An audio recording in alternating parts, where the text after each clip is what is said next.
Hey, friends. Very, very interesting article on CBC News today by this guy, Mike Crawley. And it's all about what's going on in the labor market because a lot of times um, there's this there's this narrative that there's too many jobs and not enough workers. It's kind of true, but this really shows what jobs we're talking about. So the first thing that goes over here is that Doug Ford keeps talking about endless employment opportunities in Ontario. We need 380,000 people to fill the existing jobs that we have right now. But this is where it gets interesting, right? So 60% of the jobs open pay on average less than 20 bucks an hour and require no more than high school education. 200,000 jobs require less than 1 year of experience, and more than one third of the job vacancies were in sale and service. Okay.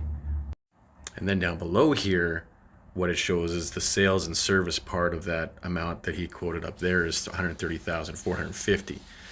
So this is what's happening in Canada, and this is kind of the BS that the government's saying is that, oh, there's all these jobs, tons and tons and tons of jobs. There's so many jobs, it's no problem if there's layoffs and things like that.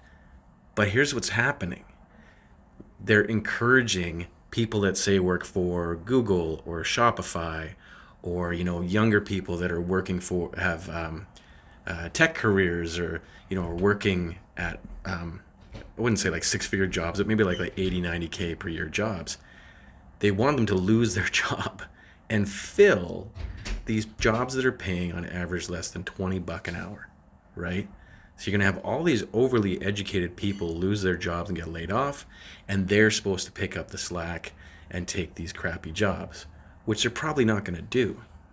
And then the icing on the cake is that even among Canadian businesses that are considered labor force shortages to be an obstacle, less than two-thirds plan to offer current employees a wage increase. Less than half plan to boost wages to lure new hires, and only 1 in 5 plan to enhance employee benefits.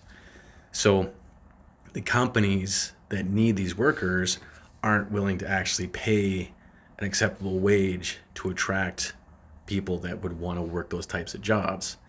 So it's kind of all BS when the government's saying, hey, we have all these jobs and we're not going to have a recession and these interest rate increases aren't going to hurt, because they will, because you can have like a demographic of the population drop an income level because they go from kind of having the job of their dreams or the job that they actually worked for to working in these crappy jobs that no one's willing to pay. And then the other part of it is a lot of these companies are accessing the temporary foreign worker, which means we get that's kind of an issue too.